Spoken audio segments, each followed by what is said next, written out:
My face is so dry because I just took a shower and I did not moisturize my face.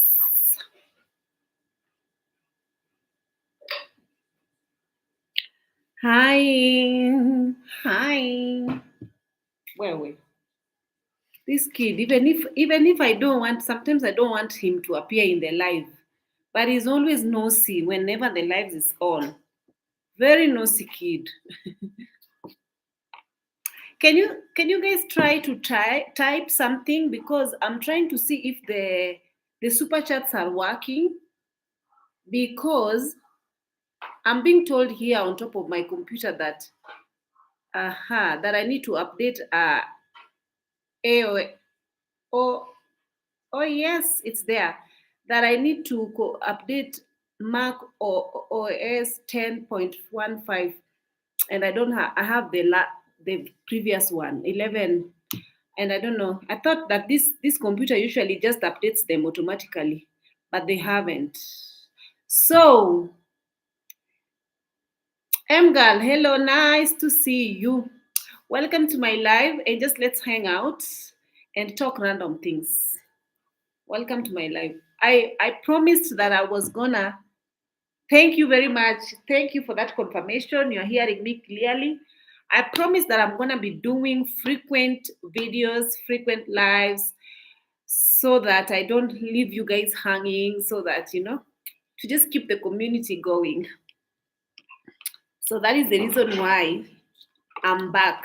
I took a long break, and so many people thought that I had abandoned my YouTube. Killian, I don't want that Nini. Remove the video, remove the volume, because it will flag my video, and I don't want my video to be flagged. Okay? Wake up more volume. And by the way, today you've watched TV the whole day. Can you mute it? You've watched TV the whole day.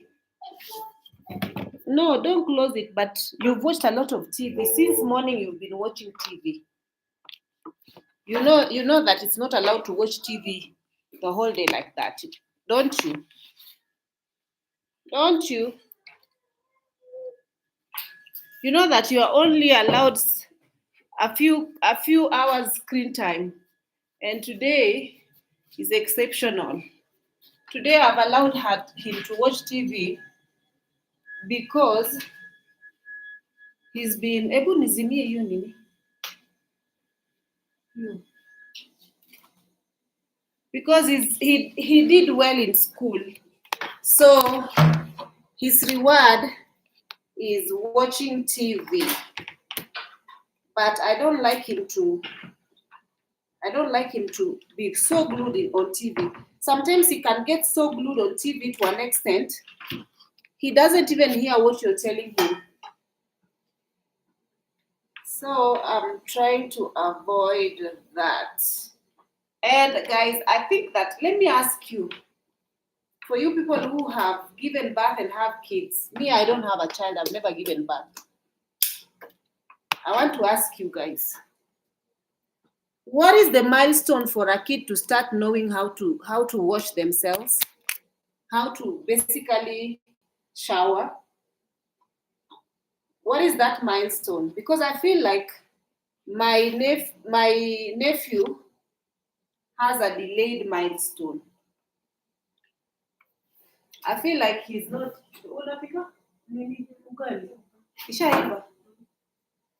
I feel like my nephew has a delayed milestone. I feel like by now he should know how to shower. Ni mayai inapikwa. So hiyo ndio tunakula leo tena. Napika na huko. Sina ngoja umalize.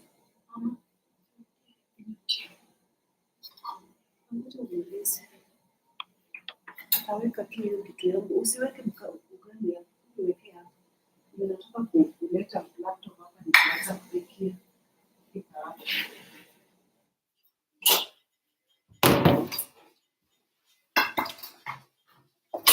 Huku ujue siku hizi kuna kwanga na kale kidogo tumerudi huku. Tuko kwa kila mahali tu. Ile ndio tena zitabidi. Lakini nimeona zile mende zilienda. Mende zimeenda. Sasa tusiziongeleleze. Nafanya ndio ziko nje. Nje gani? Nje pale kwa mabati, kwa dustbin. Kila usiku unapata panya mingi sana. Bwana zinakula hizo mauchafu. Mingi sana. Ndio ukienda tu kutupa tu saa hizi utapata zinakimbia. Siku hizi hakuna karatasi inaendanga kaa ijakula. She's telling me that we have rodents outside in the compound, but they are not coming inside. Guys, I need to situate my filming situation. I'm trying to come back to this vlogging technique.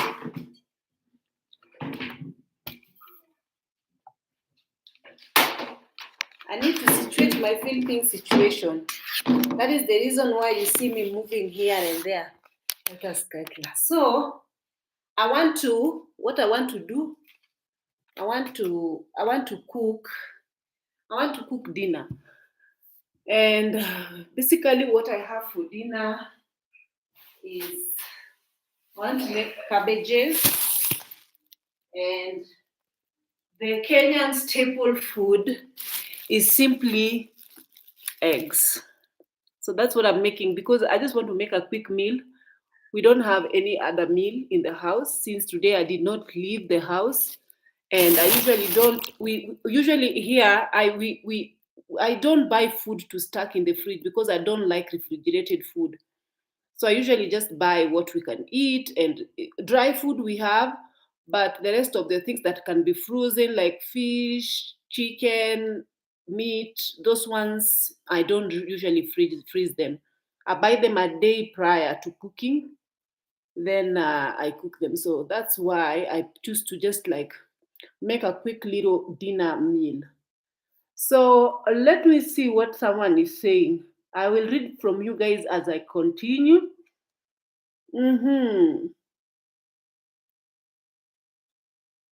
Yes, Angela, I know the TV, if you let it on in the background, your video gets flagged. That's why I've told the kids to mute it. Yes, the kid is old enough to shower and wash himself, but make sure he is supervised. Let him wash his own body. He can't do it. We've really tried, but usually, his mom is really tough. It is not a delay, it's him being used to you for money. Yes. I feel like he's lazy. For now he needs to be more interested in doing some things for himself, yet he's not doing them, and I don't like that. I can't even trust him to put his own tea because of the way I don't know, man. I'm failing at teaching him. I'm sorry, guys. I'm failing. Probably we are doing everything for him, and I'm sure that is not good.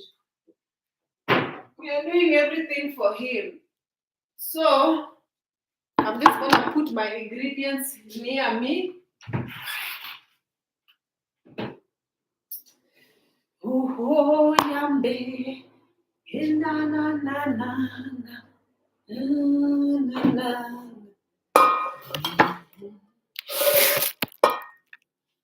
Guys, let me tell you something. I hate this thing. You see this? Woo, my head, I have headache. Even seeing it.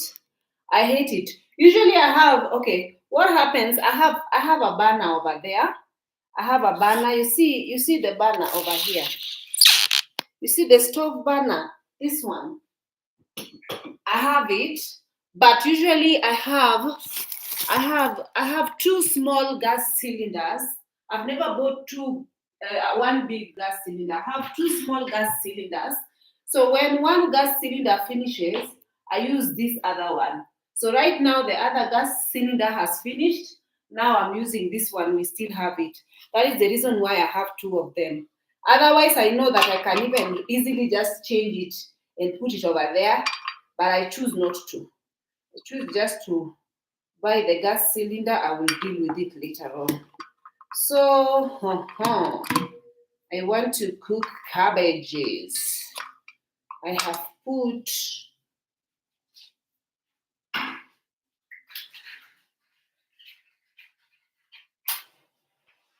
I will get money because someone told me that the big gas cylinder is 7,000 complete. I need to find money so that I can buy the big gas cylinder so that I don't have to continue changing every time I.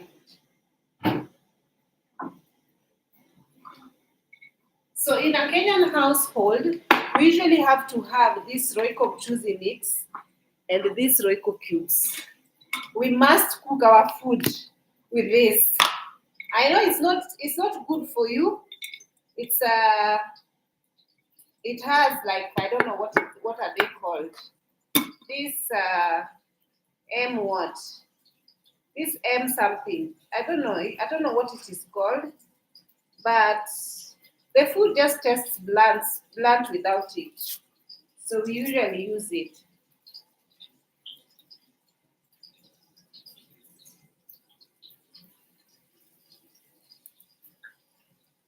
I don't know why I'm not.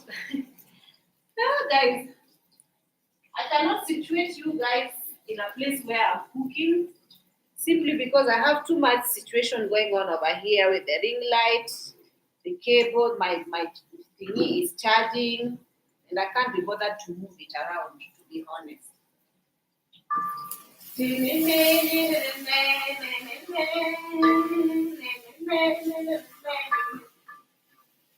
Let me tell you guys something. I read on one of your on my last video. I read you guys were there's one person who told me first and foremost I usually like to address comments. I read the comments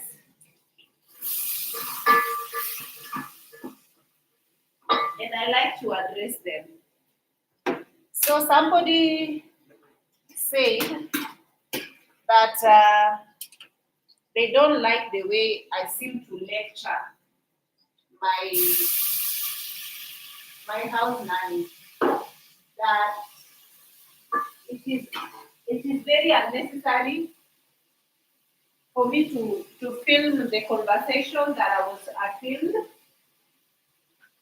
and those things should be discussed in private. And I seem to be a dictator the way I was. Do you understand what is assertiveness?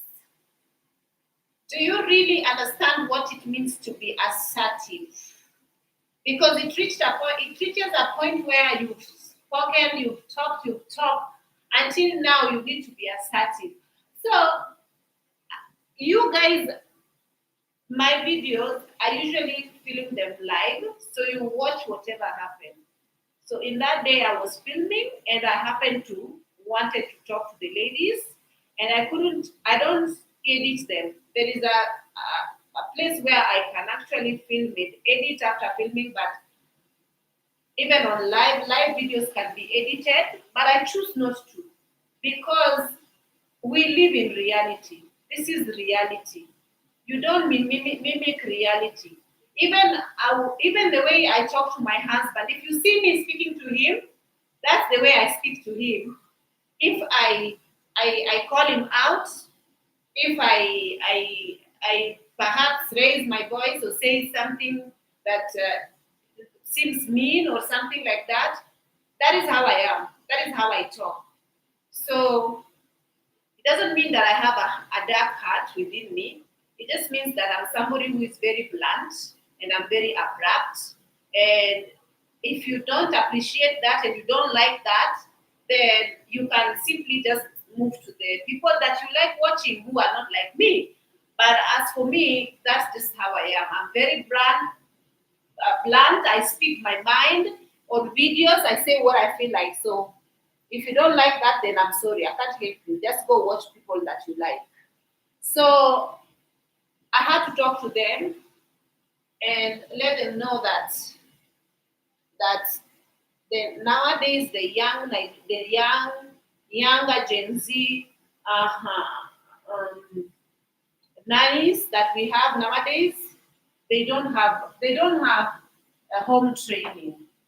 They don't really have home training. And when they complain, like sometimes they're complaining of the big house, and it's just laziness. It's just laziness. They just want to sit around and watch TV because when you see, even when I don't have CCTV in my house, but I do know that as soon as I leave, she sits on TV and she have this thingy that I gave it to her. This, what is it called? She has a smartphone. She does TikTok, and it's not like she can't do those things, but she can do them. But at least work, do your work, finish, and then do those things. Sometimes even I come home because me, I usually like structure. I like someone to work with structure. Even the days I used to be house nanny, I used to arrange myself. I wake up at 5 or 6 o'clock, and I prepare the children to go to, because the previous night I used to have washed the dishes and cleaned the kitchen. So the only thing that was left was preparing kids for school. And then as soon as I come back, I clean the house. Depending on what's on the timetable, there is a day for thorough cleaning. I clean the house, and after that, I wash clothes. In the morning, I do. By around 10, 11 o'clock, I'm done.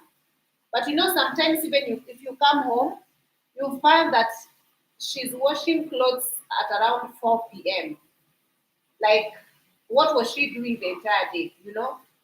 Like, they are just like that, very complacent, and most of the time they want you to follow after them sometimes, because they are so set in their ways and they are used to the housework, this house, that they just set their own rules. But setting your own rules does not work for me.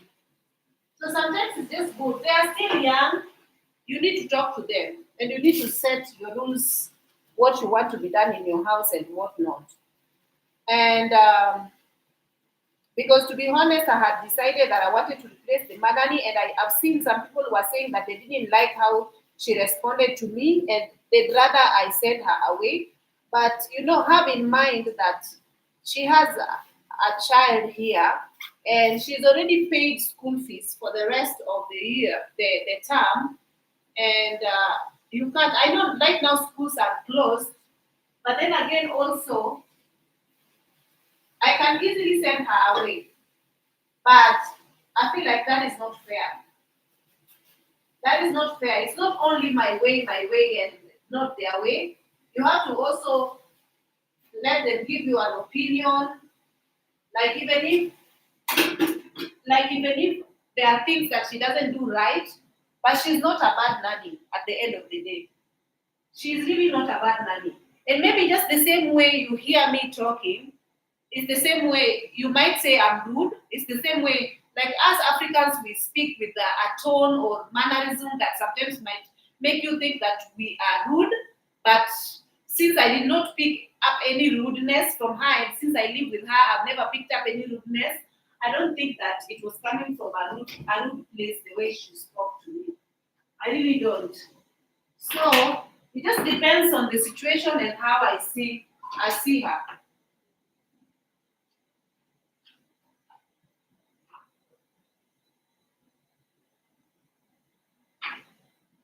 So as much as I want to, as much as I was complaining and saying that things are not getting done my way, I can't just like sort of. You have to be human at the end of the day, because I see guys. Listen, I'm talking from the perspective of from the point of I've ever been a housemaid, and people were not lenient.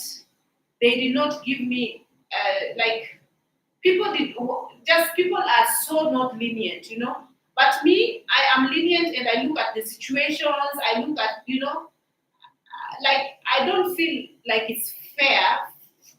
She's not stolen from me, she's not done anything bad to me, or you know she's not damaged anything, she's not done anything rude to me.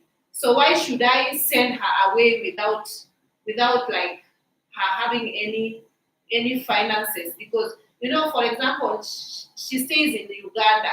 So if I send her away now without having any proper savings, and like, again, it depends with the situation. Her parents have been sick, her father has been sick, and people have a couple of people have died. She sent money home because she's the only breadwinner.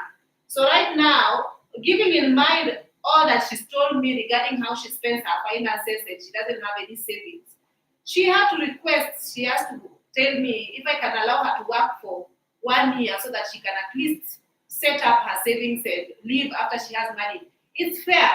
Even replacing her is not something that is I can't do. I can do it, but then again, I'm just looking at the repercussions. If she goes home right now, she has a toddler, she doesn't have proper finances, and you just put yourself in somebody's shoes, despite our differences or despite me not liking the way sometimes she work around here or sometimes the way she acts, but it does not warrant me to throw her out and without any plans or without any, especially she has a child now. Where will she go with the child? Where?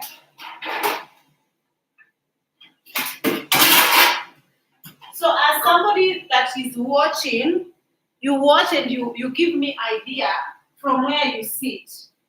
But I live here. So I know, like, you cannot be abrupt with making decisions that is going to impact somebody's life negatively. You cannot do that. Sometimes you just have to have a human heart and just look like just overlook things. I just overlook. I don't have to act in that manner. I just overlook. If she was by herself, I could say, okay, it's time to leave. But she have a kid here. You don't just send somebody packing without any plan. And she's already told you her situation, as in what worst thing has she done to me to warrant that. Thank you for your advice, but just let her work until when she is ready financially to move. As for now, I will keep talking to her and I will keep telling her how I want things to be done, because there are people whom you have to tell. If you don't tell, nothing will be done at your way.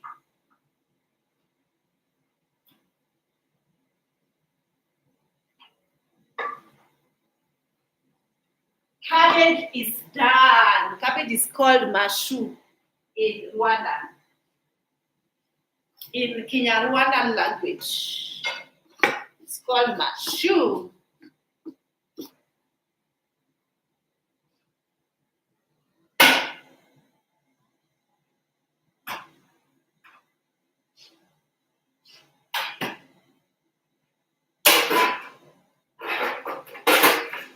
let me do the eggs for a little protein.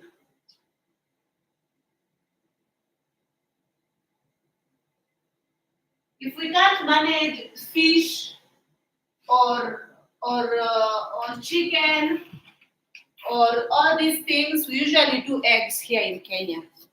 Eggs is a very quick dinner.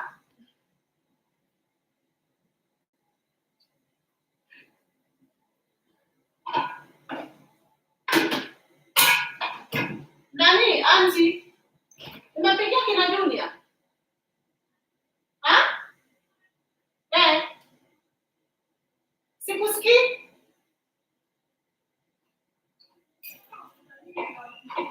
Wapikie pamoja na hii kwa hii sufuria.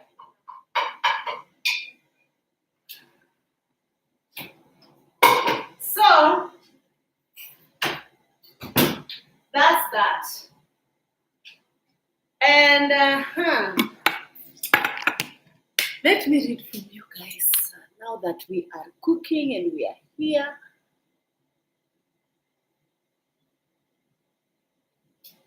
Angela is saying that she's in my generation or older. Make him do it. Don't give in to him. His mother will do that. His mother will come soon and teach him all those things. I appreciate you. Angela is saying, I appreciate you keeping it real. Thank you very much, my dear. In your generation, but older than you. Are you? Me, I am Gen X. I think I'm Gen X. I am Gen X. So it's definitely, this generation doesn't want to work, but is very entitled and wants easy money.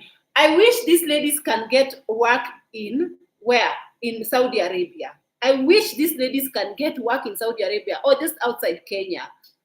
The kind of work they will do, actually they don't even wash by hand. They will be washing by machine, but the kind of work they will do, leave alone washing by hand, is not even, it's not supposed to be list of their, it's list of their concern.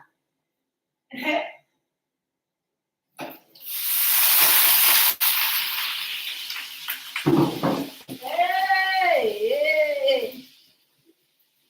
It's cooking, it's going on.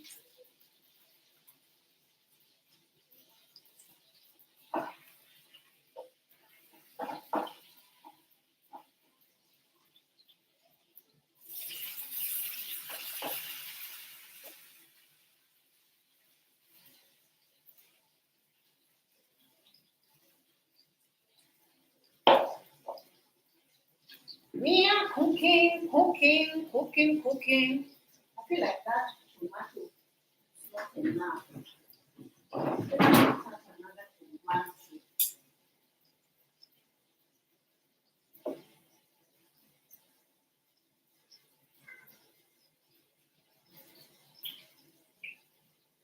So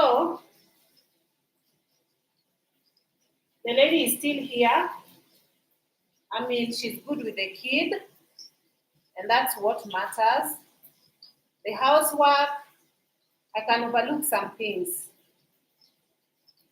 Let me just overlook, because even right now, I have a lady who's been begging me to come work.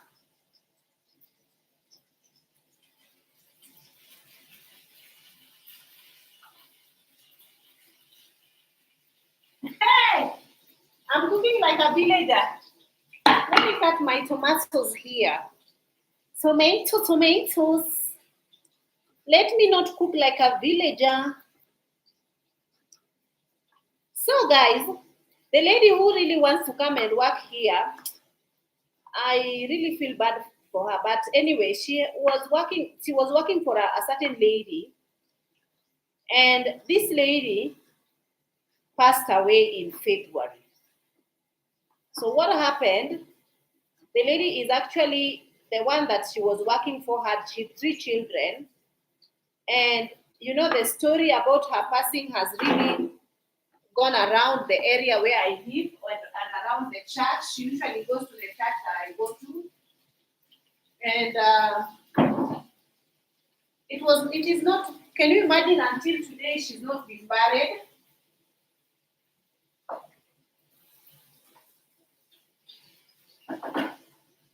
That lady is not yet buried simply because her mother, she was the only child, and then her mother has decided to like sort of disinherit the husband off of everything that this woman owned. Let me just put it one, two, and then not put any salt because the other one has salt. So her mother, the lady died without even, she wasn't even sick.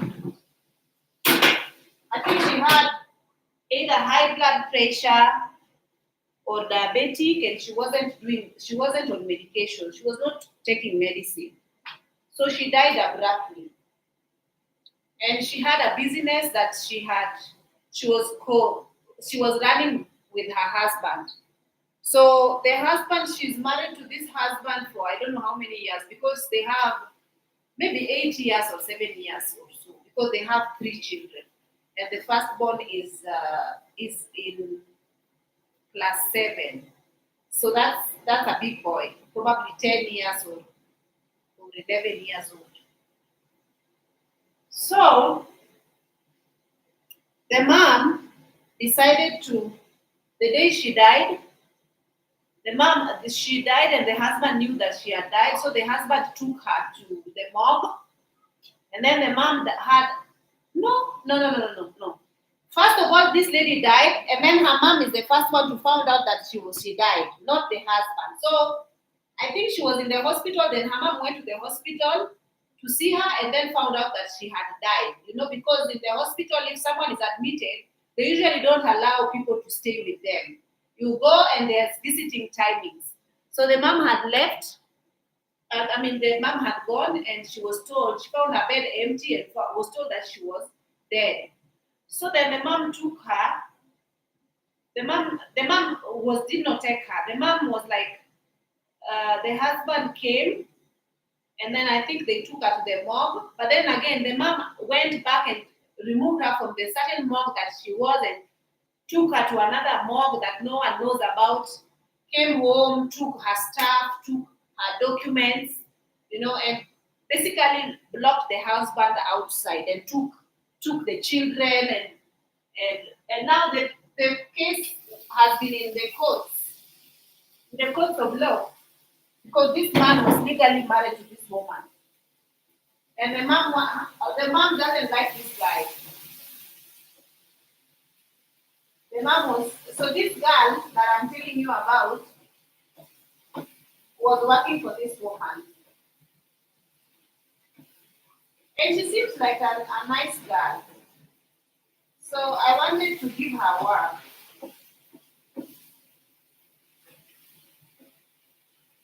This girl had gone to stay with the grandma to these kids. And then the grandma was forcing her to falsely testify against this man. Say that the man is mean, the man is bad, the man mistreats the children, the man is this, the man, so that the courts can simply grant that woman custody of the kids. But then this girl said, because I found that she had integrity, this woman even wanted to pay her to lie.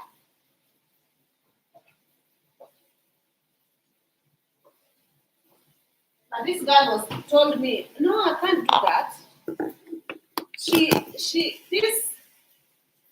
This lady was telling this girl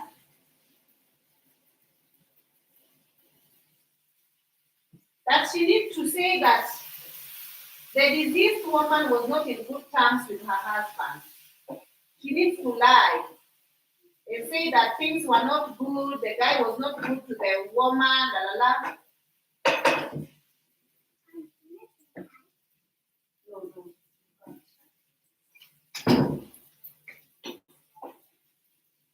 This kid loves like being on the camera. And I don't like, her mom usually don't like her to be on social media. Her mom has never even posted him. His mom has never even posted him. So it will be disrespectful for me to keep bringing him on the social media. So I'm trying to avoid that because his mom doesn't like him on social media. His mom has never even posted him on YouTube, on Facebook. So even me, I try to avoid. So but with kids, even now he was at the door telling me that he wants to say hello to you people.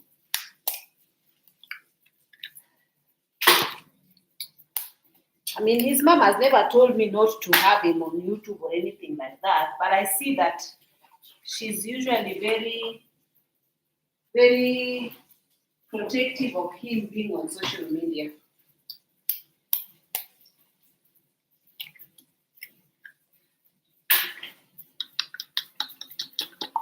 So this lady, the old woman has taken over her daughter's money, and typically just blocked the husband away and went and filed the motion in the courts. And now the thing is at court. The woman, since February, has not been buried. Simply because of greed, guys. Greed. Greed. Yeah. And the lady who's dead, she even had a plot of land that she was planning to develop. And her mother has taken over everything. And her mother is poisoning the kids. And she refused for this man to go and bury the wife. This man won the court case and was told to go and take the wife and go bury. Then the woman appealed. Again, the body was returned in the morgue. Absolutely disgusting. Just because of wealth, because of money. Imagine what those children are feeling. Someone is saying, of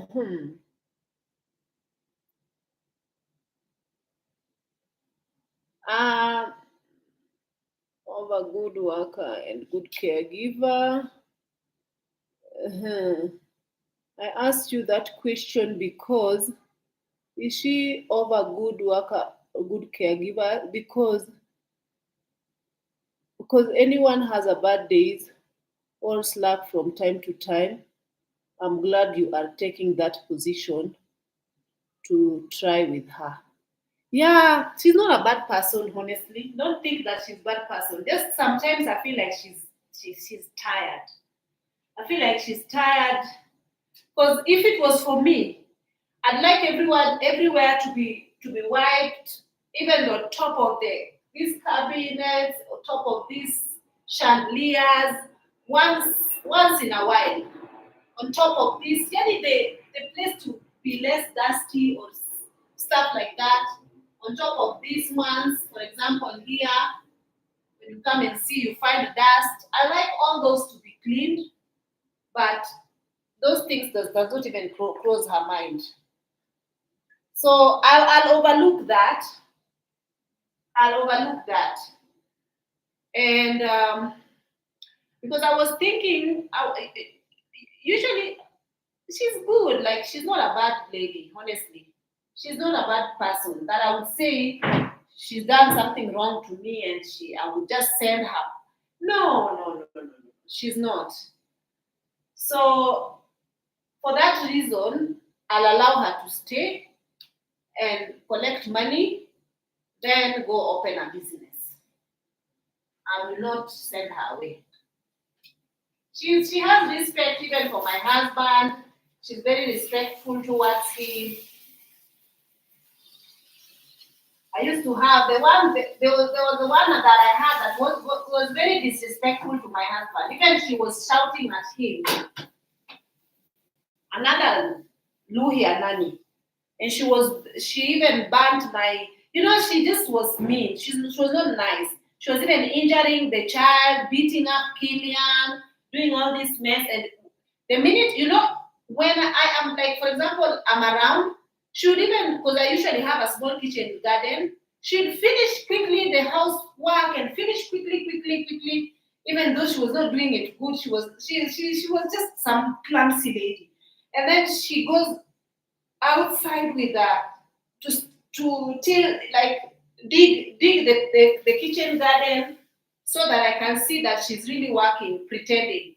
But the minute I leave, she put down everything and close the door and go. She goes from the time I leave home. I usually leave at around 11:10. She will go home around from that time until evening. Even sometimes she just comes back when it's 4 o'clock. It's time to go pick up the kid, or 5 o'clock. Then she comes back. Now she starts washing late and rushing and getting mad at the child and beating up children and all this drama. And she used to even shout at my husband and was just, this is the lady that I was telling you. One day she went at my husband's workplace and came back during her off days with some bread and milk. And I asked her, hey, where did you get this? Ati, I was with Isaac and Isaac gave me this bread and milk to bring home. And I was like, why did you go to his workplace? And she said she took her sister to go and say hello to my husband. I was like, Chineke, I've never heard of anything like that in my life. This one, she understands, the one that I currently have, understands boundary. She understands boundaries. She's very respectful to even my husband. And I'd like to have a nanny who is respectful like that. Nanny, Charity, uko wapi? Kuja upe watoto chakula. Mimi nimeshamaliza kupika. So the what is it called? There's respect and boundary in the house is very important when you have a nanny. But so you see the one that she was even just be shouting and talking crazy to Isaac. And I don't like that. I feel like, so I had to also, I didn't even send her. Guys, I give people grace. I didn't even send that nanny away. When I found out that she burnt my brother's child, I told her that you are very lucky that I'm not cruel. I could have beaten you so bad, because how do you burn a kid? And then when you ask her to tell you, she doesn't know what happened to that kid. How can a kid get burnt a whole hand and then you don't even hear a kid crying? And then you tell me you don't know what happened to that kid. And the kid used to always have scars here. Then one day, Killian came and told me that she usually do this to the kid. So she doesn't do that. She has not behaved like that here. She's not cruel or anything like that. She's not disrespectful or something that I would say she's disrespectful. So that is not something that I can say that ati amefanya hizo vitu, ati amefanya makosa kubwa or stealing. The other one was also stealing from me. So you never know. These ladies, sometimes it's very tricky to live with them. Some of them.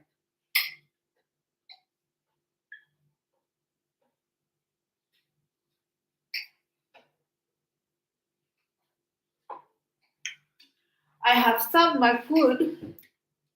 Now I want to, this is the food, guys. I want to go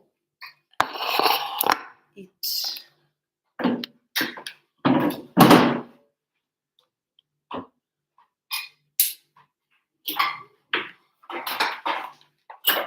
What do you want? Go and wash your hand and eat. I don't want you to be on camera, Killian. Forget about being on camera.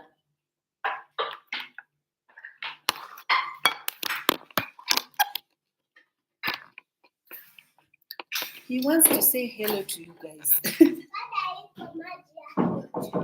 Huh? Enda uoge mkono huko jikoni.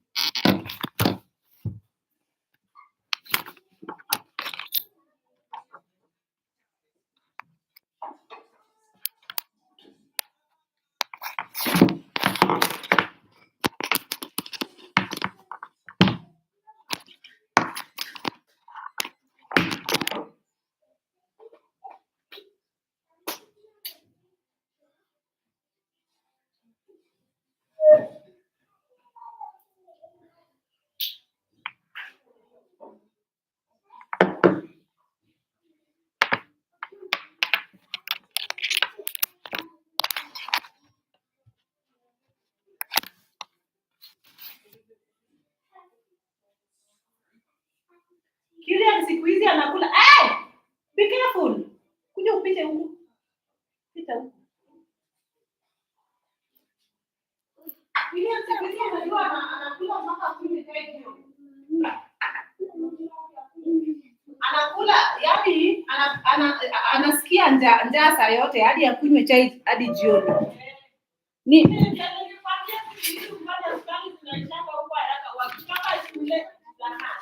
Oh, sasa nimeshajua. I'm saying Killian used to be such a picky eater. But right now, he eats and even asks for food more. And then he asks to be given tea in the evening with bread. Hmm?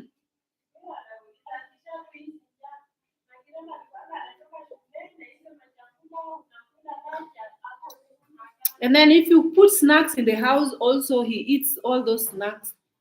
Like right now, he's already finished a pack of snack. In the morning, he ate. At lunchtime, he ate. Evening, he ate bread and some tea. And now again, he's very running, going to pick up his food. Very excited. Hmm?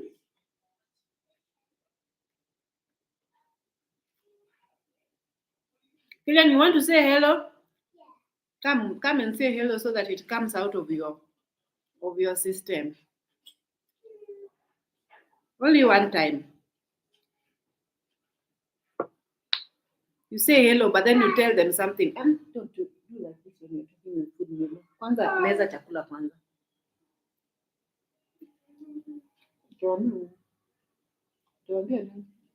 Kuja. What do you want to tell them? You don't know? Okay, go and eat them.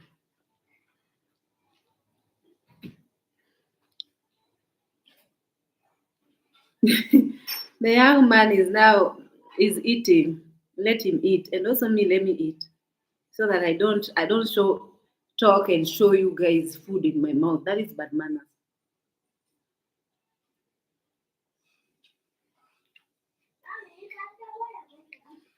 Is the food nice? It's me who cooked. Hmm? I need water. Please. With the white cup.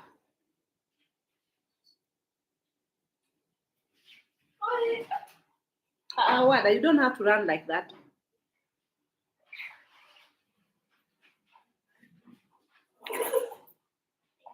Guys, I'm in a better mood because at least now my car is fixed. Thank you. My car is fixed. I bought a brand new gear. And my car is fixed. You know, when these people came to fix my car, these people in Kenya have no integrity at all.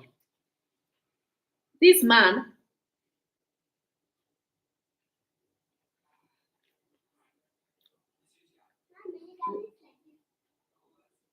okay, eat, and then if ugali is finished, you go and get another ugali. Sindio?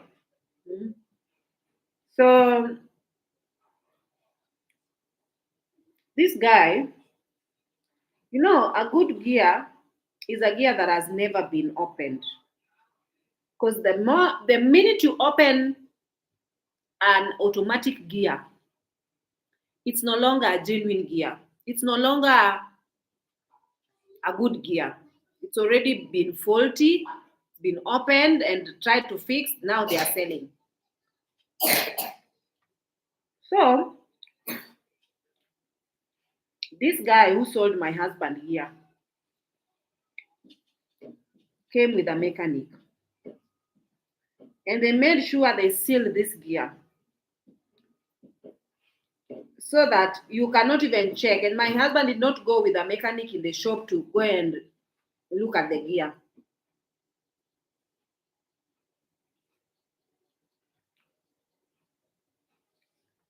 So when he went and got this gear. He came with the gear home. Then before they put this gear, he called his own mechanics to come.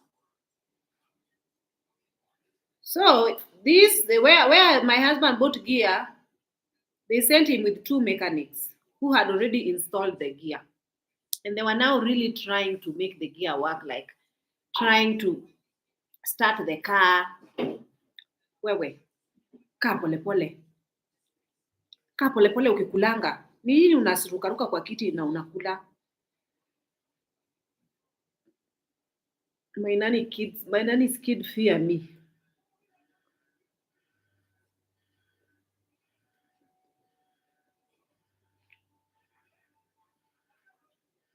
When I say where, she runs.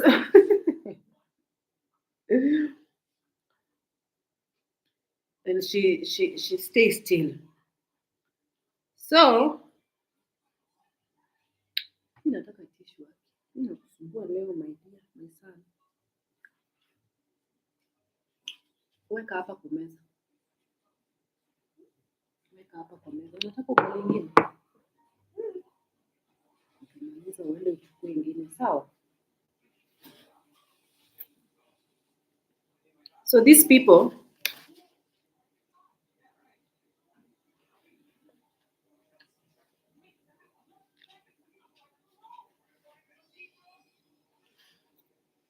he came with two mechanics, and then now they were trying to actually make the car move. The car wasn't moving. I was telling them, you keep pressing accelerator.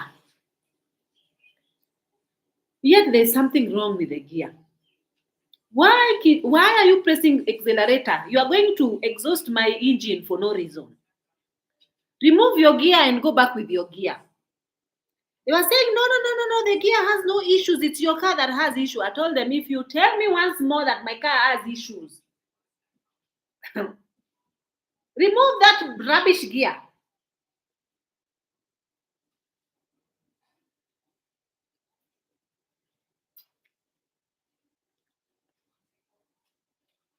You have to be assertive with these people. You have to be assertive. After a lot of trials and disturbing my car for no reason, they remove their gear. And then the minute they remove their gear,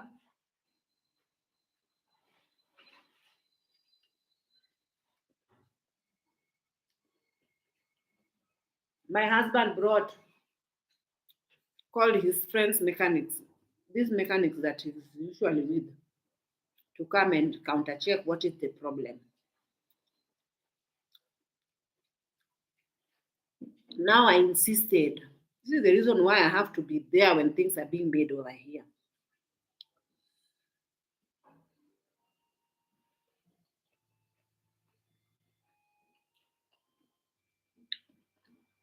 I told them, you have to remove that gear. No. The problem is with your gear because my car is perfectly in good condition, just the gear. My car has only gear issue. Then eventually, when these mechanics came, I had told them to remove that gear. The gear was down. These mechanics inspected the gear and said this gear is not good because there is a component that needs to rotate and it was not rotating. Even if you Even, this component that is responsible for the wheels to move, reverse, it wasn't functioning. It was jammed.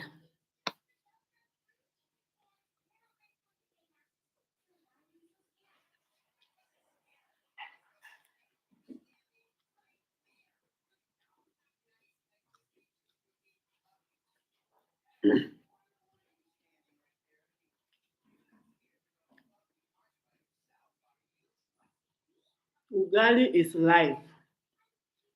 I can simply eat ugali every day. If it were not for people liking rice in this place, hmm.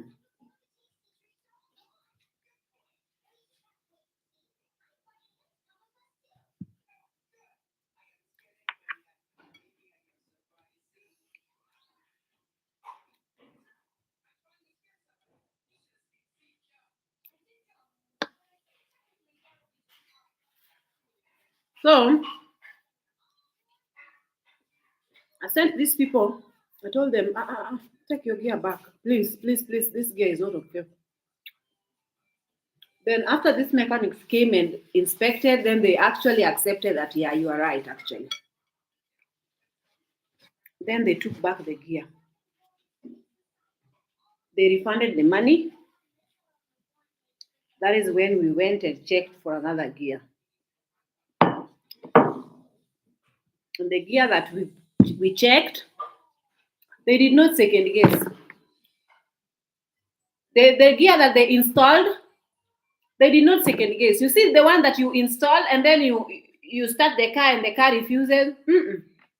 They installed that gear. The minute they finished installing it and putting everything in place, they restarted the car and the car was good to go. That's it. And then we went for test drive for like 1 hour, and the car was going like an aeroplane. It was cruising at a very perfect speed. Mm? So that's done. That's out of my. You want ugali? You want ugali? No, hii inapiga mera. Pea huyu mitoto ugali owada. Huyo anakuwa, wacha akule.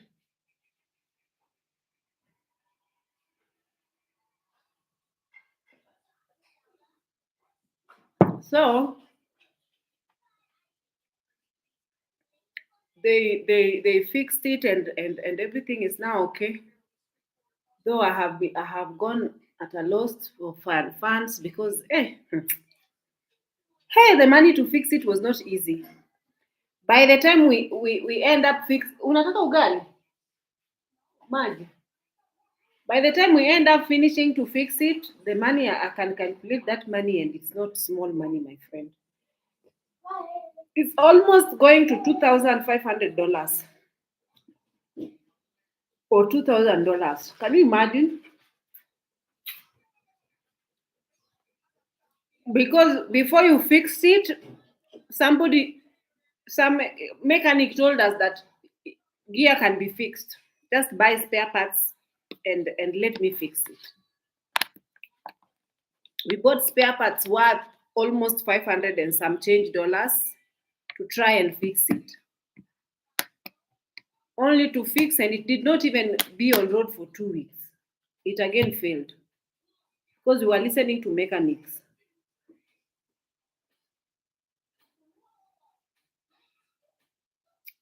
Listen to mechanics at your own risk. So I was thinking of selling the car, but then I thought to myself, because there's this pastor who was telling me to just sell the car and then the money that I got from it, I can go to a car and get a brand new car. Just know that the cars that are in Kenya, that are imported, the cars that are in cars in Kenya, even if it is the newest or the latest, they are all not brand new. They've all been driven abroad. So those cars are not brand new. So even if you get those ones and then she told me that you can just have some financing plan whereby you take a loan. It's like you give half of the amount of that car and then they give you the car, and then you pay them in 2 years time or 3 years time, and then you finish paying. I said, why should I take a loan for a car? Yet I'm going to take a car that is also second hand. Hmm? The car that I will take, it is not going to be brand new unless I get a car from Japan, a brand new car from Japan, like brand new with zero mileage. Hmm? But I am not comfortable with paying a loan over a car. I'm not comfortable with that. So I just said, let me just drive this mile because it's a very good car, honestly. It's a very, very good car. It's just that the spare parts are not readily available here, especially when it comes to the engine and the gear. It's not readily available. But so far, the engine, let's just service the engine properly and the service also the car, the gears properly. Umeenda kunawa kwa giza? Umenawa vizuri kweli? Hebu nione mkono. Kuja. Kuja nione. Mbona utaki nione? Ya, yeti nao mapema.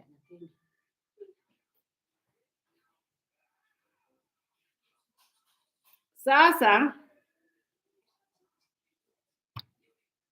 Wehima, umeitisha ugali, maliza hiyo ugali. Sitaki upuzi.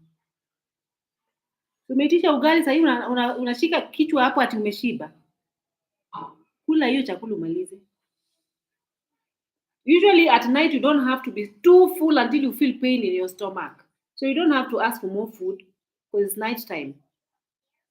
You leave some space to sleep because when you're sleeping you need your stomach not to feel hurting, right? Yeah. So what was I saying? Guys, there's this lady who was giving me a story, and I want to ask you guys, what do you think about this story? She was telling me that there was this friend of hers, and this friend had lost a job.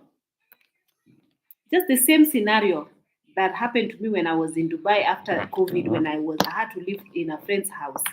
Remember the same scenario? Hey, why is this ring light showing me that I am too much of a light skin? Guys, forget about this ring light. It's lying. I'm not like this. This is not my skin. No, this is not my real face. Nah. So this lady was saying that she was accommodating this girl who had lost her job and she had nowhere to go. Even her house, and she's been chased away. She sold everything that she had in the house. So she requested her friend to come and live in her house. So she lived with her friend for almost 1 year. I don't know, because that friend did not tell me how they were living, how were things, but according to her, she said that I was like, I gave her shelter, I gave her everything she needed, food, and she was not lacking, and I accommodated her for 1 year without her helping me with any grocery shopping or anything. So this lady, the one who was hosted, she was hatching a plan. She had actually applied for a visa to go to America. And the visa came through. Everything she was doing them all in private. No one knew, even this lady that she was living with, didn't know that this lady had gotten a job or gotten a green card or whatever she got. Now she was heading to US. So the day that she was supposed to be flying out, flight itinerary, everything was ready. Now she was just going to the airport. She told this her friend that I'm flying out tonight. She told her like she told her when it was time for her to just like now go to the airport. And then she said that she's going to US. She's flying out. Then when she left, she went to US Ni nini unacheza na hiyo kiti? She went to US and she never communicated. Ni nini na kiti? Kalia kiti. Usicheze nayo. She never communicated to her friend. She went on incognito. She typically just ghosted her friend. So her friend was just like kept trying to reach her on Facebook, on Instagram, on social media, because at this point she had gone to US, she didn't have a number where she can reach her friend. So was just trying, and she a lot of messages, a lot of calls from Facebook, call whatnot, everything. She did not pick or she did not call back. Then eventually, after like a couple of months, she called. And then she said, "Oh, yeah, I'm good. I'm in the US now. I am just okay. I landed well, blah blah blah." And then she hung up the phone again and she blocked this lady. So she's never, it's been a couple of years, 3 years down the line, and she has never even spoken to the one who hosted her. So the one that she hosted was telling me that she felt so betrayed. She felt really, really betrayed, and she has not gotten over the fact that this friend told her, did that to her. So I want to ask you guys, do you think the friend was right for doing what she did, or do you think that was wicked what this friend did? Let me first of all go. This is my opinion. Here in Africa, there are people that have ever announced their departure and they never boarded a plane. There are people who actually, there's a lady I know that she was getting ready to go to the US. She had even the visa already and the green card. And the day she was supposed to go to the airport, somebody shredded her passport alongside the green card. And the person who shredded was none other than her sister. Huh? There's another one that she was also to go, and then they were doing a final party, and people were happy, people were drinking. She did not wake up. Somebody poisoned her. So you guys, with the, like, for example, there are people who nowadays, because of all this, because for example, even if you tell your parent or your mother that you're going abroad, they will be so excited and they will tell everyone in the village. You don't know what these village people will do, because people here, it's not even superstition or I don't know, it's not even like paranoia or superstition. There's just a way we are built different here in Africa. There's just a way we are so built so different. We are different. Our mentality is quite different. This is where European people or people who are outside there who've traveled, this is where we differ. Like somebody like me, I would have a friend who come visit to me and tell me I'm actually flying out, I've gotten a visa, I'm leaving. I'm like, why would I shred their passport? Like, I've been there, I've done that, I know all this. Jealousy. Where jealousy would take people here in Africa is unbelievable. Like there are people who, even if they see that your child, there's this lady, guys. She is an orphan whom she's only raised by her mom. Her mom is the one who raised her. She don't have a father. She don't have, like, her mom raised her through just selling water. Then this girl finally met somebody online, and she went to where? To UK. And she was living very good. She met a good person who was also just helping, even say, even this guy built this girl's mom a house, and bought her mom some cow, the one that you can milk and sell milk, and set up for her a business, and things were good, and this girl was so happy, and she was always posting on Instagram her relationship and things on social media and whatnot. She was this girl who was so open to an extent, even with her cousins and everyone. Now she had been engaged and she was coming to get married. She set up the wedding and everything was set. Her mom was so excited, called everybody from the village to come and celebrate the wedding and everything. The day now the groom was supposed to come so that they can get married. The day like the groom was to come like to say to Ebu bring today like the today like let's say in 2 days it's my wedding. The groom is supposed to come in 1 day time.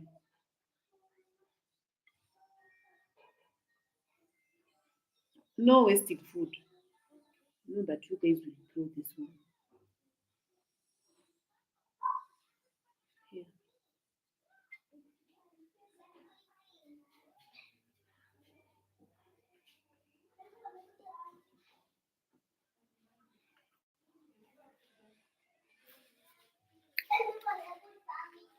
You're welcome.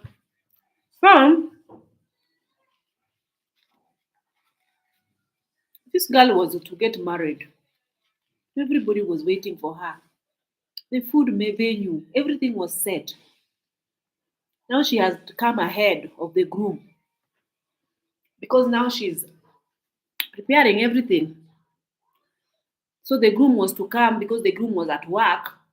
So he was to come like within 2 days, the groom was here. 2 days before the wedding, or 3 days before the wedding, this girl was poisoned. As we speak, she's 6 foot under.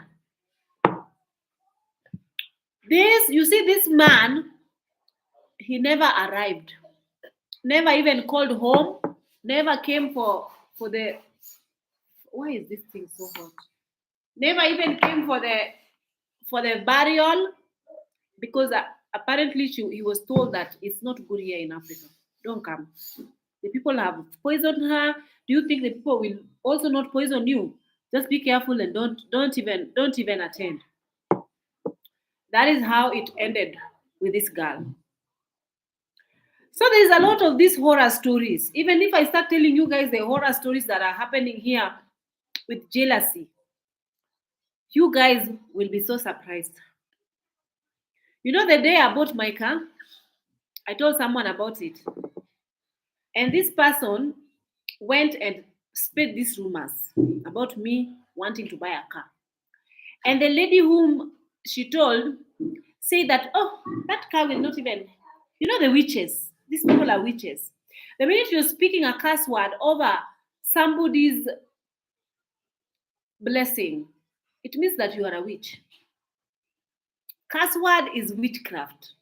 Anything that you are doing in the hope that is going to harm the other person is witchcraft. There's a lot of people who are witches here in Africa. So even, you know, sometimes there are people who even swear that so and so child will never chofia, will never get a husband. You will never do this. You will never do this. There are people like that. But I have realized, I have understood the power of your tongue. You don't focus on these things. And you continue declaring, you continue professing and declaring and decreeing and saying it loud. It shall be well with you. It shall be well with you. Whether these people are witches, whether they are witchcraft arrows that is being thrown against you, whether there's bad omen, things that are being thrown, it shall be well with you. Keep speaking and saying that the power of God is greater than the power of these people, and it shall be well with you. No weapon that is going to be fashioned against you is ever going to prosper in your life. It shall be well with you. You shall make it. And again, even if you are, for example, talking over your life and blessing and decreeing and professing, you have to be also smart. You cannot just be like, for example, right now, me, I'm parking my car inside a bush because there is a lady whom I used to park a car. You know, like for example, there's a place where people park cars, and then the day I came with that car and I parked there, that lady told me, this car is Cheroanga. This car is blinding my eyes. I remove this car from here. I don't want to see this car from here. Remove this car. It's blinding my eyes. There's a lady who told me that they don't want to see that car there. Every time they see that car, it's blinding their eyes. So I have to park my car in a bush. Nowadays, I hide my car. Simply because, like, for example, even where we were parking it initially, that is, you know, these ladies, the one that, they even actually put, the nail, the way that someone can key your car, like, they did that with a nail on my car when I just got it. This is Africa for you. They did that with a nail. And these are people who have children that they like their children to also prosper in this life. But they do this and they speak these kind of things towards your life. Can you imagine these people did that to my vehicle? They did it. So even when they don't see it, they just looked so excited. When they were not seeing it, they were looking so excited. I could see it in their eyes that they are very, because my car was not where it is usually parked for like almost a month end. And I could see in their face that they are very satisfied. They feel like they are, their evil eyes succeeded. Yeah. So the day this woman saw me with that car, the day that car was fixed and they saw it, I saw them. They were like startled. I was like, what the hell is wrong with this woman? What the hell is really wrong with her? She just, my eyes and her eyes, like she looked at me and our eyes caught each other's eyes, and she just startled. This is the same woman who told me to remove my car where I'm parking it because it's blinding her eyes. She don't want to see that car there. This is Africa for you. So it's not like, like, for example, even for this lady who did not announce, she did not tell her friend. For example, when you are vulnerable and you have to live under somebody's roof, usually there's a way somebody treats you. Perhaps the person who hosted her treated her a certain way. The way somebody just treated her. Okay, fine, guys, let's just not even go far. Let's not go far. Recently in Uganda, there is this woman who was so established. They had such big, I don't know, they were so rich. Rich. This guy was a billionaire. He worked in the UK. He worked abroad, and then he finally was working now in Zurich, in Switzerland, and he was something big in such a very big Swiss company. So he had sold everything in Switzerland to come back in Africa to now retire here. He have a house in Switzerland that he's left with his children. Guys, if you know Switzerland, it's not an easy place to live financially. That place is so expensive. Quiet. Kelele staki. So these people were living in Switzerland and they were living such a comfortable, the rich lifestyle. They had children that they were, everything was so good. They sold some of the thing. Kilian, to a volume your TV. Then these people were coming to retire in Uganda. They were coming to retire. Remove volume. Remove the volume, kabisa.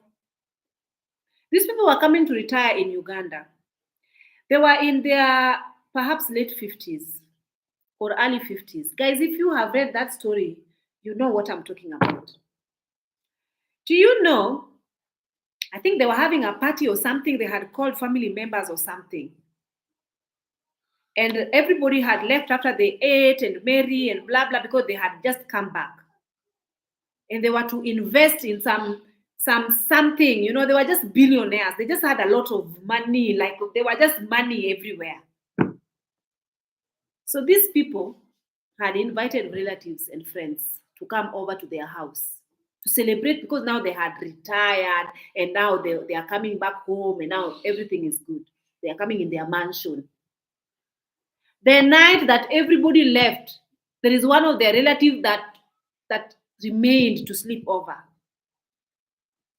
Tell me this guy actually, the wife and the husband.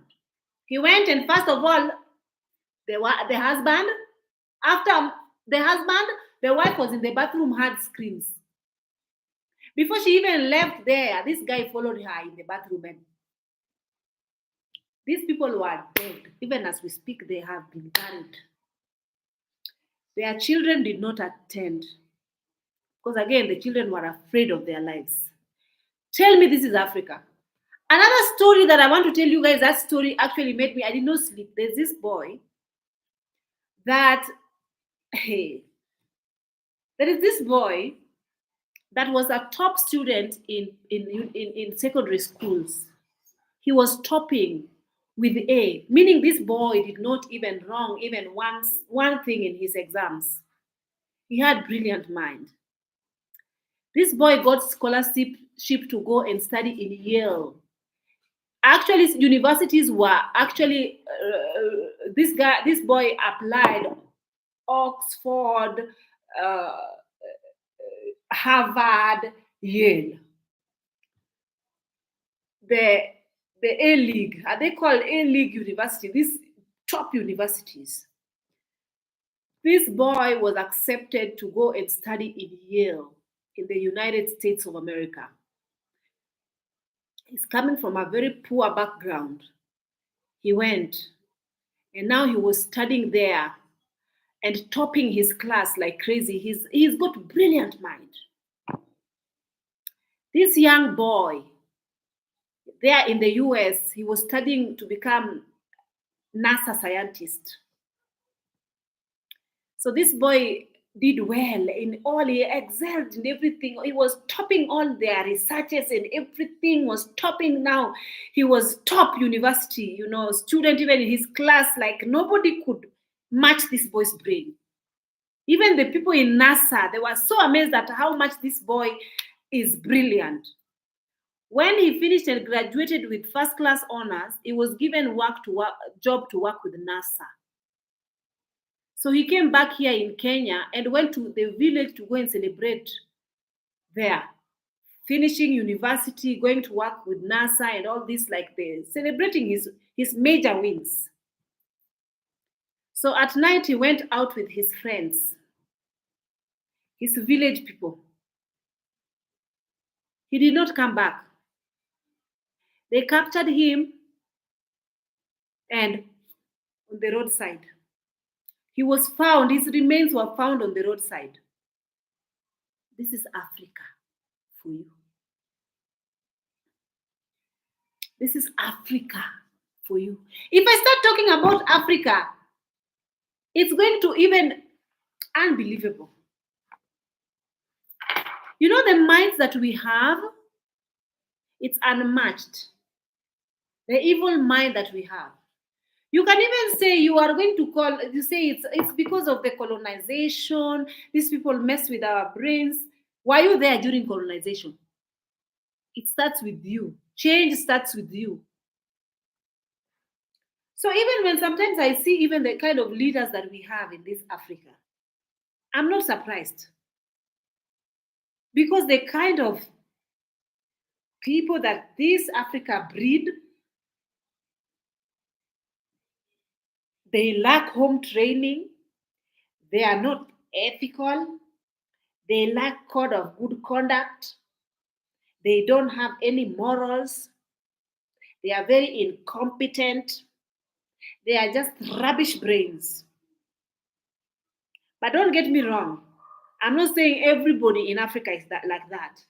I'm just saying that majority of people in my continent, in this continent of Africa, whether it is in which, most of these people, even the corruption that is happening in the top government officials and all these things that are happening, is happening because people are tumbocrats. They don't care. They don't care about their citizens. They don't give a hoot about their citizens' future. They have so much money. Kilian, go back, go and take a shower. They have so much money. Nani, auntie, maliza na huyo mtoto kwanza ndio sisi Kilian atakuja, enda kae pale. Maliza na nani kwanza, sawa?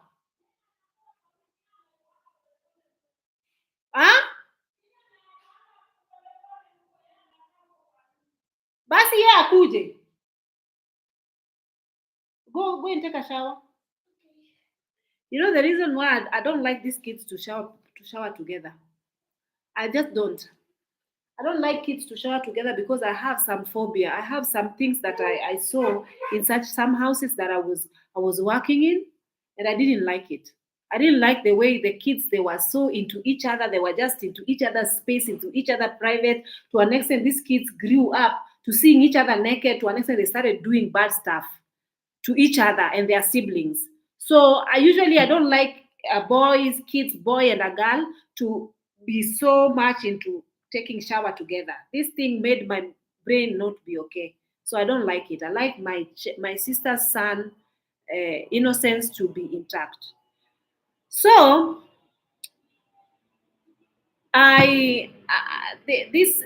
this country, even in these African countries, even if you see things that are happening even now, right now in Congo, that there is a war and the people are being destabilized and all these things, it's just because of greed.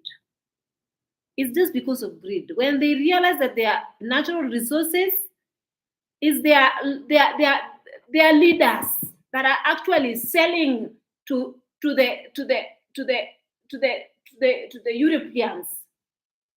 They are selling, they are doing all these things, and they are, you know, they are selling their minerals and these things for the Europeans for their own stomach. And they are enriching, for example, the country of Congo, and the Congo is very rich in cobalt, is very rich in natural minerals, it's rich in gold, it's rich in all these things, in diamonds, they have all these things. It's a rich country, and the entire Congo nation is just filled with a lot of rich stuff. Then now their leaders are taking all this advantage to sort of destabilize and send everybody away from that land by killing them and destabilizing them. Once they run away, they are mining in their places, so that they can mine, and then these things that they mine, it goes outside, and a token is coming back. That is the reason why I like Ibrahim Traore. And they were doing the same thing with Burkina Faso. Even in the past, they were doing the same thing with the Burkina Faso. Even the previous the presidents, they have been, because of their stand, and they want democracy, and they want to protect their territory, and they want their wealth, to make their resources work for their own national and develop them. But most of these people in the outside, they want them to be on their knee, so that they can ask for more aid, and they can ask for more aid. They don't want them to prosper. And majority of time, we have leaders who are actually very much rubbish, and they sell their nations. They sell all the natural resources. Even here in Kenya, we have natural resources. Don't think we don't have it. We have this thing. Oh. We have gold. We have oil. We have. We have. Don't think we don't have.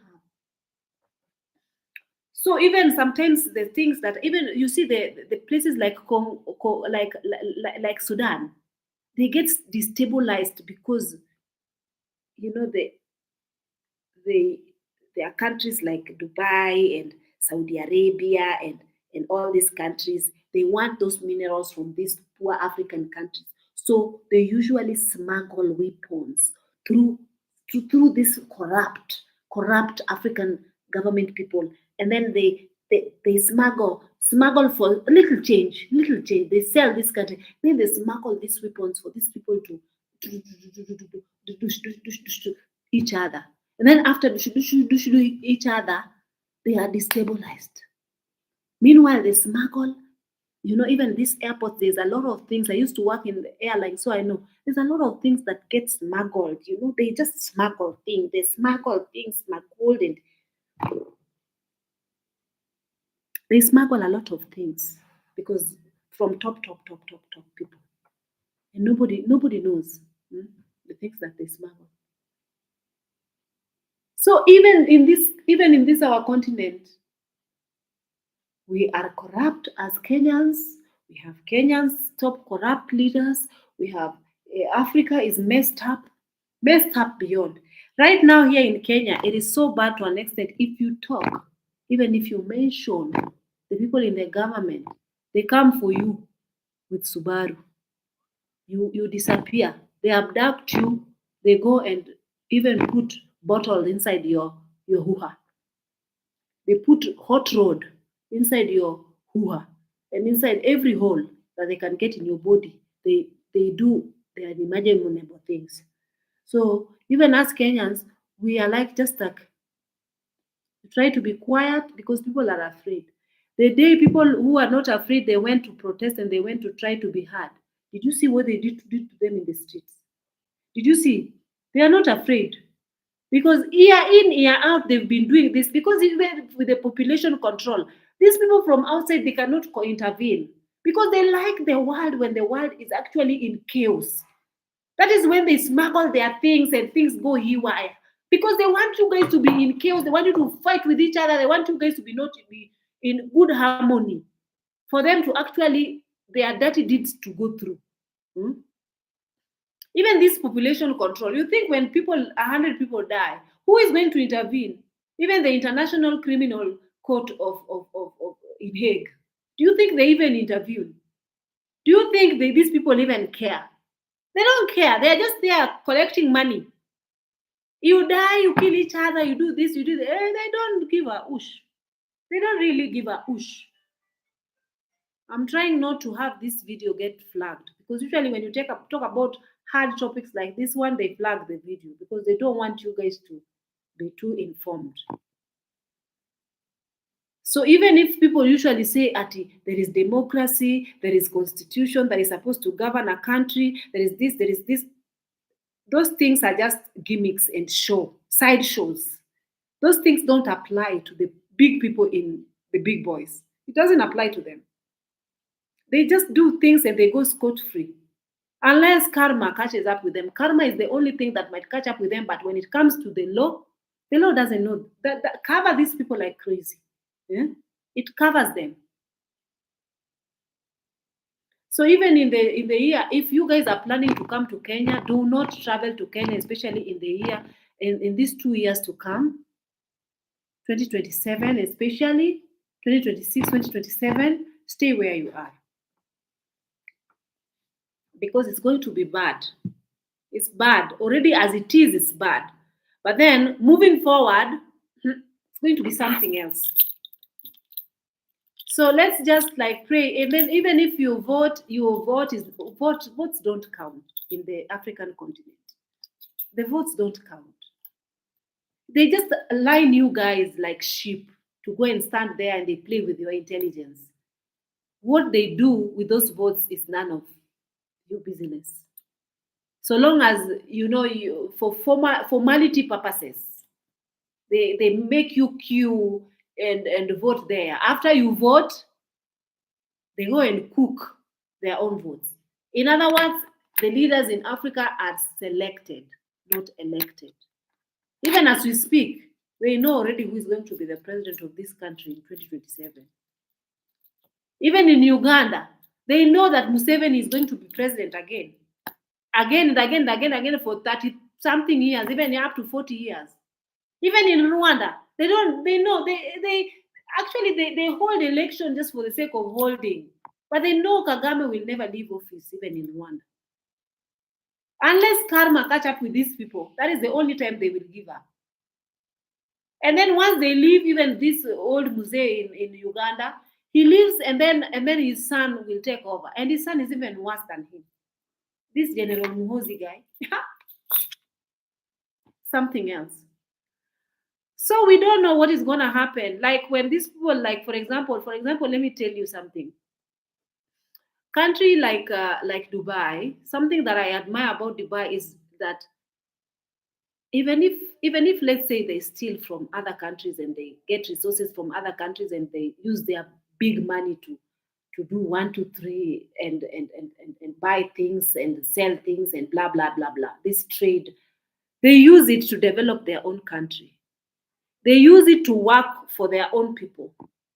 In Dubai, there is nobody who is uneducated because they lack school fees. The government educates you until where you can reach, even past PhD. If you want to get educated, you can get educated as much as you want. That is Dubai. In Dubai, they take care of you. Each household has to have a car.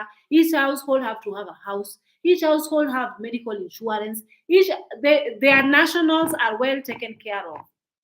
They have even food stamps that the government just gives them to make sure each and everyone is well fed, is going to school and have jobs. And the companies are only mandated to first involve hire the Emirate people before hiring other. The only place that they cannot hire is perhaps in the flight attendant job. There's no Emirati person who is working as a flight attendant. Such jobs are too little for them. They don't work as flight attendants. I was working in the National Emirates of the Emirates and National Airline of the Emirates, and there was no flight attendant that was actually from the Emirates. An Emirati flight attendant, no. We had a lot of pilots, and also remember that their salary is different package than everybody else. Sipendi kelele, mnasikia niko live. So their nationals come first. Here in our country, it's a different story altogether. It's good for somebody to take as much as they want. Take money for themselves, take money, stack it here, stack it here. But at least vomit some for the people of that nation who are actually helping build that nation via taxation. At least do something. For example, even if let's say somebody pays for like a medical cover in this country, like there is this medical cover that they were trying to tell people that it's mandatory, everybody should have. Like previously, people had another medical cover. They froze the money from that medical cover that actually people are mandated to pay this medical cover every single year or every month. You have to pay. And you are supposed to expect to be treated because it's a national insurance fund. But then when you go to the hospital, you find that these people had already frozen this national insurance fund. The money has already been swindled. There is no money on there. People go to the hospital. There was this man who was so upset. He actually, they couldn't take care, they couldn't attend to his grandson. He was holding a dying child in his hand. And the nurses simply just said, we can't help you. Simply because their national insurance fund has been frozen. And this guy was so mad. He was actually slapping the medical practitioners there, left, right, and center, while holding a dying child. And the child actually died in his hand. This is how deep it is. But if you dare talk, they are coming for you. How dare you talk? Why are you talking? You cannot use your mouth as a mouthpiece. So, guys, and something that I even don't like, that is the reason why I stopped going to church. I want to tell you guys, I was going to church religiously. These last 3 months I've been going to church religiously, but I stopped going to church simply because I do not like the church to talk about politics. They have a mandate to talk about politics, but they don't have a mandate to actually cover the government. I don't feel like it's right. If you have to cover the government and you have to cover the atrocities that have been happening lately in Kenya, then you're not my pastor. As in, there was a time I went to church and this pastor stood us up and was lecturing us for a good 30 minutes. He was lecturing us and saying that he had gone to Tanzania, and Tanzanian people had seen the way we were behaving in the streets, burning things and looting and doing all this manner of sorts of things. And they were saying that we behave like we are animals and we are like this. And he was saying this and he was lecturing us as Kenyans. I mean, in the constitution that is written in this country, you are allowed to peacefully protest and demand for your rights. The place where things go wrong is where now the people retaliate because of the kind of force that the police are putting upon the people. Because why would you come with a live bullet?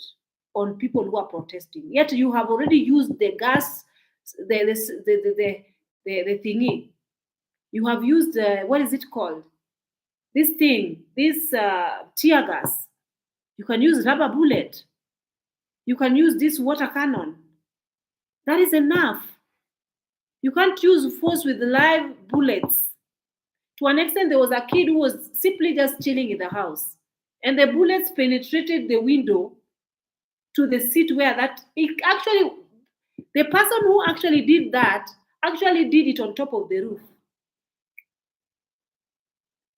And there were civilians wearing civilians uniform, and they were coming with racing vehicles that were running, just spraying bullets left, right, and center. So you are not supposed to talk. So nowadays we just keep quiet and watch. We just pray to God and we declare, and we keep talking, and we keep asking God. We keep demanding for the universe and for it to for karma to come fast and deal with these people on our behalf, because we are helpless. We don't have bullets. We don't have bullets, and we can't talk, because if we talk, we are in the wrong. So this pastor was like lecturing people and telling people, oh, you look bad when you're doing all these things. How dare you go in the streets to do this? Yet, there's a long story over this. There's a long story. A long story. It's not about Kenyans being rowdy and ungovernable. It's about the force. Why are they protesting? Ask yourself, why are they protesting? What is the measures that you have taken towards ensuring that the youths have job opportunities? These people will actually play with these people's mind and play with their intelligence. For example, they are saying that they need like 600 plus thousand people to go and work abroad in Europe. They announce, and then they bring all these youths from all over the world to come and do application form. This is the government doing this, only for them to be asked for money and be promised to be taken to Europe. These people even loan this money, and then after this money is taken, no job. They are not given anything. You've swindled money from poor people who don't even have a job. Majority of them don't have a job, and they don't have anything to lose. So they are going to the street trying to cry to be heard, but their cries are only met with bullets. So it's become very tough here. It's like I've stopped watching news because Kenya is really depressing right now. It's very depressing. There are very much unfair dealings, and this is what Africa has become. The people who govern us, we don't have integrity everywhere. We are just something else. So this is the reason why I stopped going to church, because the church that I was going to, these people were actually like working for the government. What are they praising the government for? What good has the government done to the people, and what measures have they created to even create jobs for these youths? What wrongs have they tried to even make right?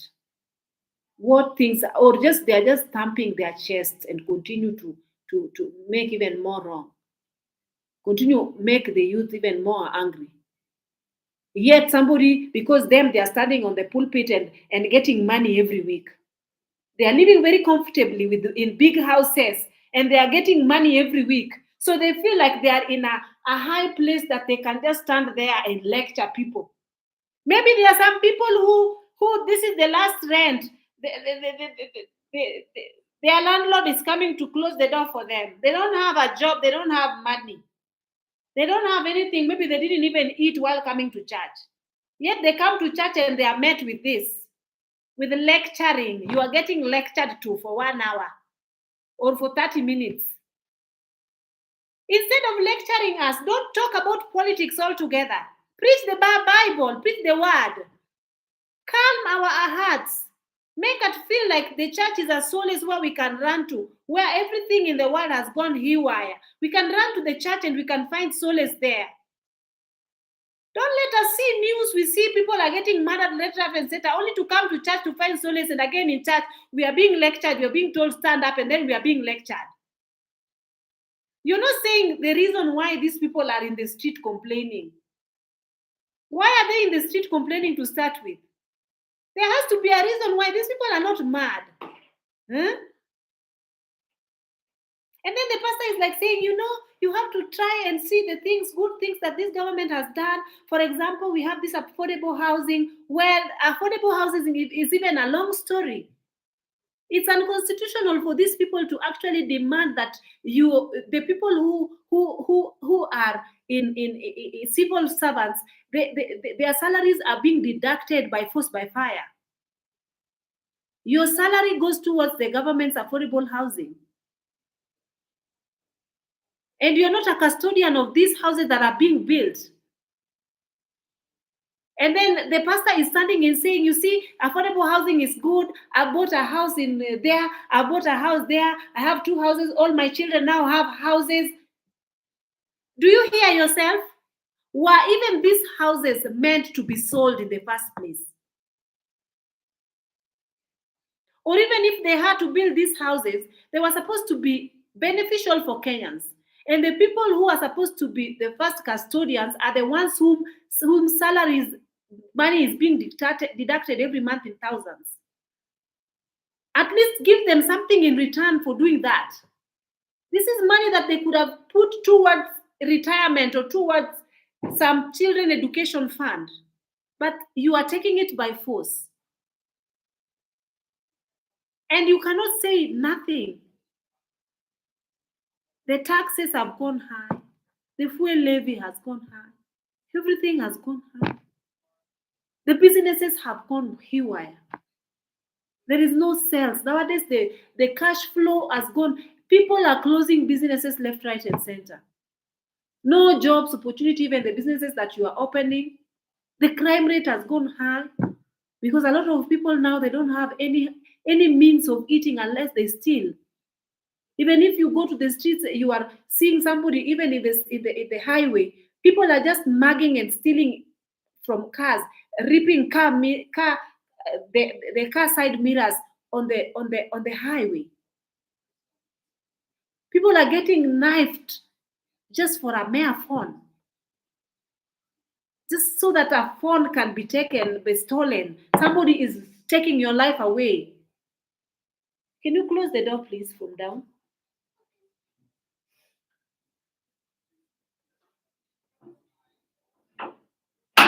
It's unbelievable, to be honest. It's totally unbelievable. And if you dare talk, thank God that I am not famous. My video is not going to go viral. I'm just talking here in this small community, small space, because I don't want this video to reach anywhere, my friend, because then my life would be in danger. I would get a text on my phone. Can you give me my phone, please? I would get a text on my phone telling me you better be quiet. If you're not quiet, we warn you. Because they know where you live.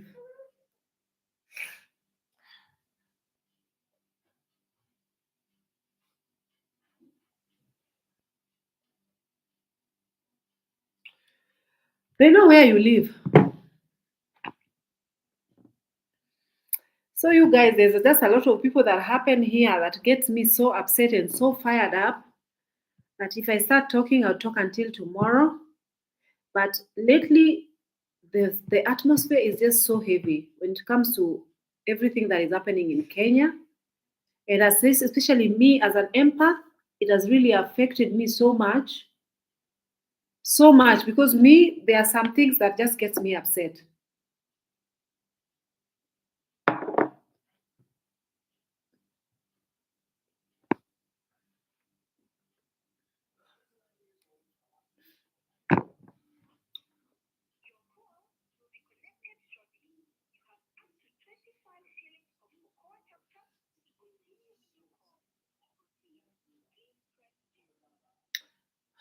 Kumbe credit yangu imeshaisha. Credit yangu. Kama nitumie simu yako. Sijui kama simu yako ilikuwa imewekwa nini.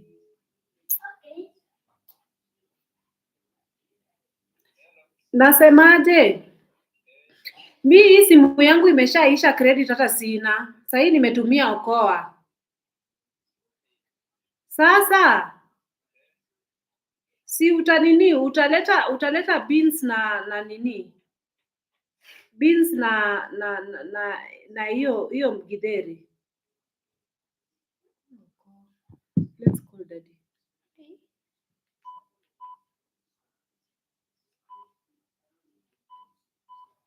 Mimi niko na Okoa. Nilikuwa nataka kukupigia kwa simu ya Kilian. Don't call daddy. I'm talking to daddy. Hang up. He's cute. Hang up. Next time, thank you for giving me your phone, okay? Sasa ndio nasema ukikuja si ulete. Sasa na sina si utaniweke yako ka credit ile ya 1 month.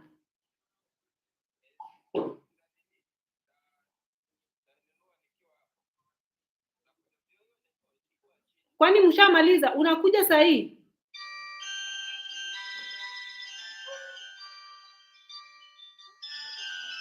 Na hapana, nasema ulete ya kesho. Wacha kupigia Kilian. Mbona unapigia Kilian?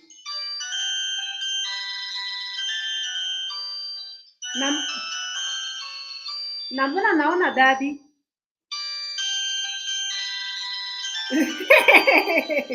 Hebu ongea na daddy. Hey! Hello? Yeah? Nani anakuongelesha? Hebu ngoja. Let me see. Hello? Ni nani? Ni nani huyo?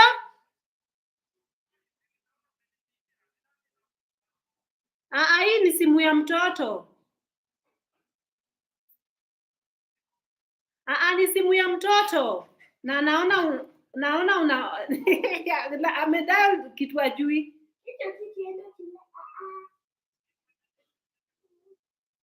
Ni mtoto anaitwa Kilian. Basi ni wrong number. Haya.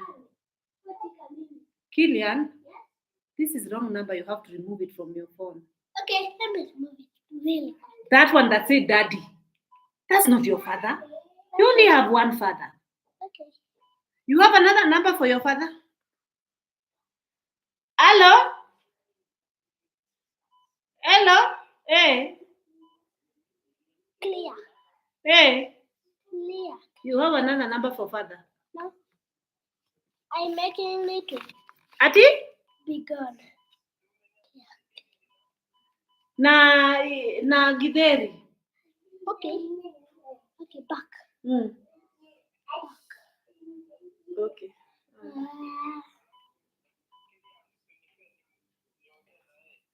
Kilian, baba yako anataka kukuongelesha.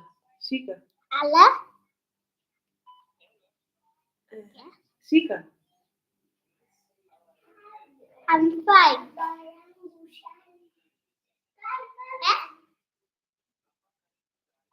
Mama TV.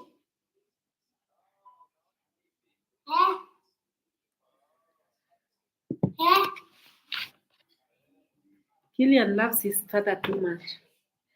He loves Isaac a lot. Yes? Yeah? He knows Isaac as father.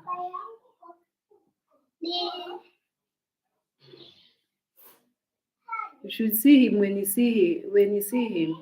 He's playing a good role as a father figure for him. That's enough for me.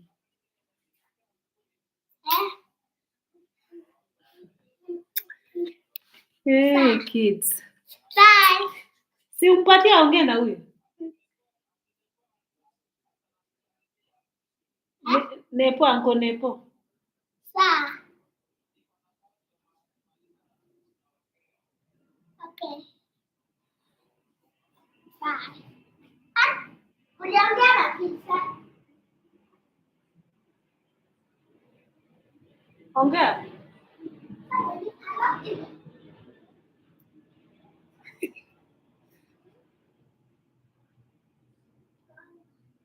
Naweka kwa masikio these kids. They want to talk to their father.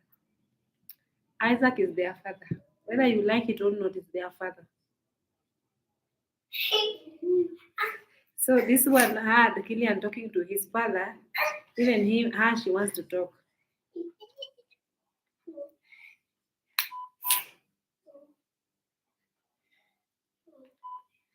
Shika. Umeongea naye? Yay, my fat fly kidney. Mommy, Yes. didn't show them. No, they see yesterday. They know your mother will come. Killian, go. Okay. So now, But when my mother comes, I will show them. yes.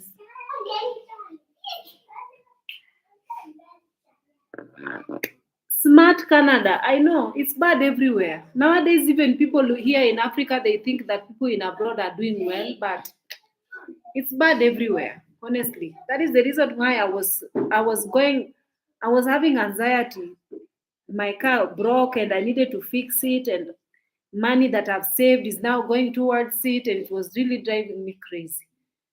But let's just declare that things are gonna get well, and money will locate us, and we are going to live good, whether economy is bad or not.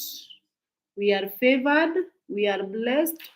God will give, we will have new ideas to make more money. We are more than conquerors. Sisi ni zaidi ya ushindi, washindi. Sisi ni zaidi ya ushindi. Because now the only thing that is left is you can't be despair. You have to speak things to come to pass. Speak, act it, and that's all. Like the other day, I want to give you guys a small testimony. There was this girl that came to my shop, and this lady has gone through it. She's gone through it. As a matter of fact, she thinks that there's a bad omen that has been thrown her way. So when she came, she just had a lot in her. Like she usually lives in a small tin house that she's only paying it for 2,000. But even money to afford to pay for this tin house, she could not afford. So what the story she gave me was that she was working for this lady who had been living in the US, and she was getting paid good money, like 18,000 Kenya shillings for a nanny job. Nannies here in Kenya, you cannot. There's no nanny who earns 18,000 unless very less nannies can earn that amount of money. That is average salary that people get. People usually get 12, 10, even 8 or 7,000. But as a nanny getting up to 18K, that's a lot of money. So she was earning 18K. She had worked there for 2 years with this Waria, this Somali couple that lives in the US. But they usually come, they have businesses, but they come and go, come and go. So she lived there for 2 years. And then she had collected enough money to go back home and buy her mom some like new sofa and develop a house for her mother. So she left and went home, and she did all these things to her mother.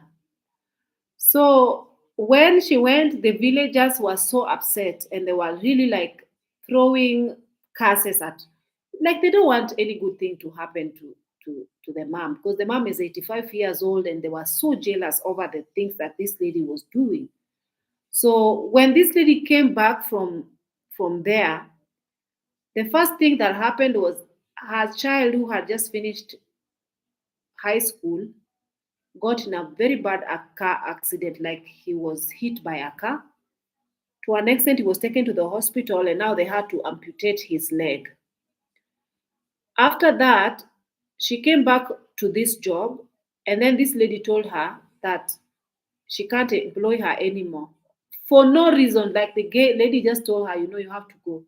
I don't need you in my house anymore.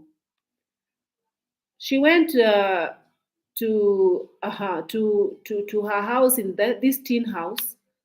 She goes there. She finds they've broken in. The thieves have stolen gas cooker and the vital things in that house, even TV. They had stolen and left her door wide open.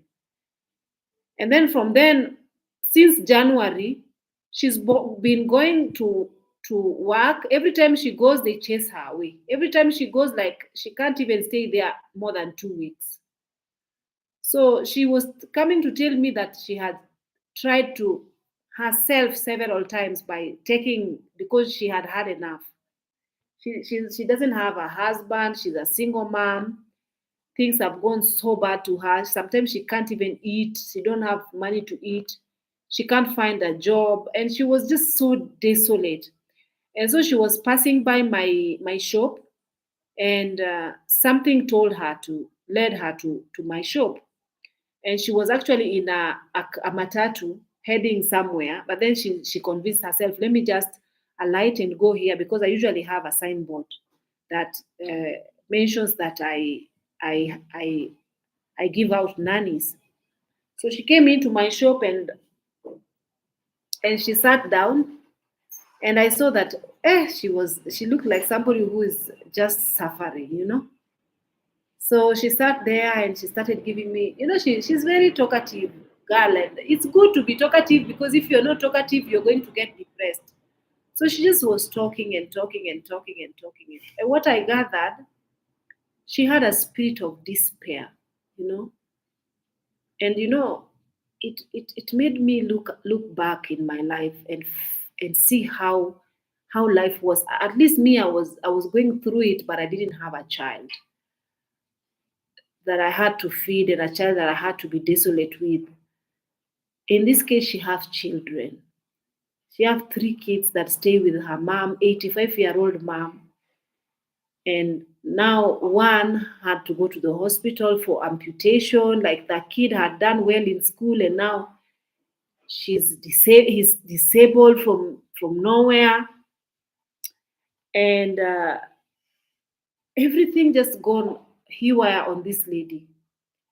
And then she was just telling me that, me, I know that God is my father. And sometimes I can't even pray. Because if I pray, I'm like, what have I not prayed about? I've prayed about everything. And I've tried even to myself, but it's not happening. So now you, God, do as you wish. God, do as we wish. I'm tired. Then she told me that even if I go to work in these houses, I'm looking for a housemaid job. But even if I go, they will just chase me away the next day. I sat this girl down and I told her, listen to me and listen good.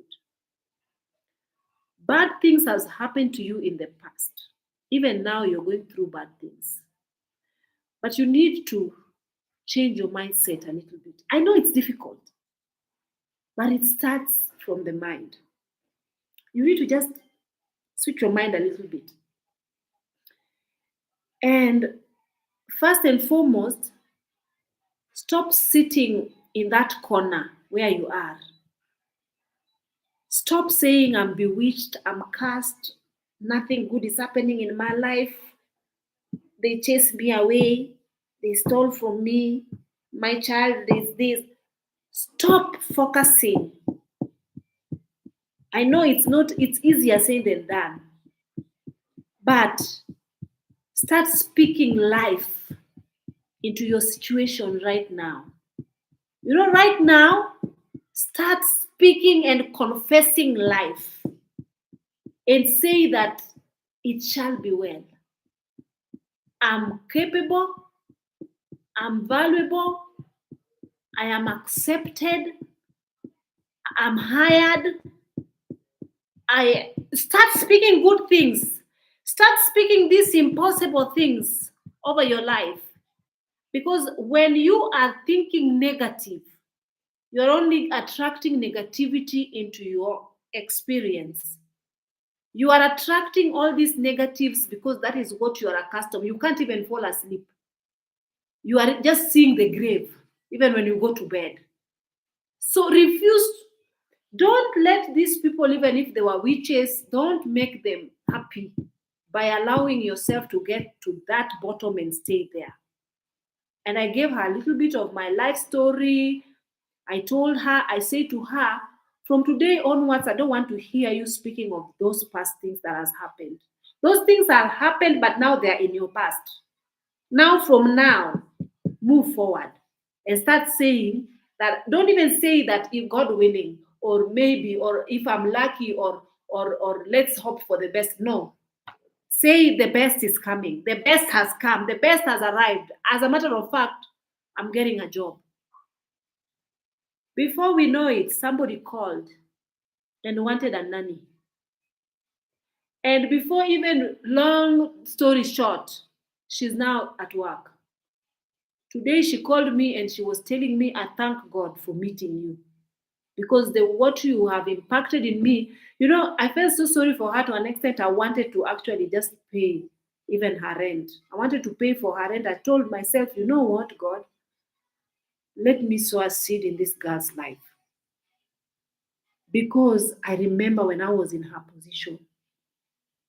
And life was so dark, even though I never reached a point where I wanted to myself, but it was dark. I was in a dark place.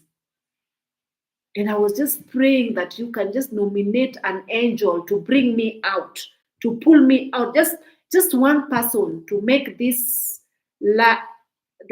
to make it seem like there's a little light at the end of this dark tunnel of mine. Even just one soul that can reach out and give me a shoulder to lean on.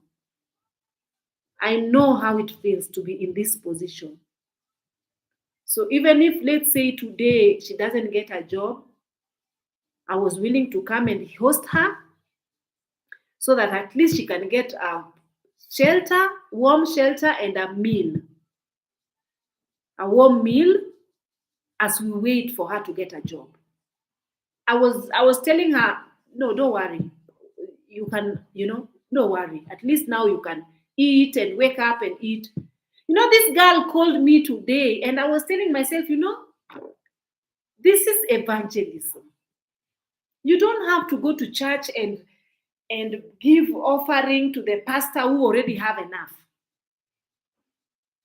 These pastors, they have more than enough, but they always need more every week. They need more every week.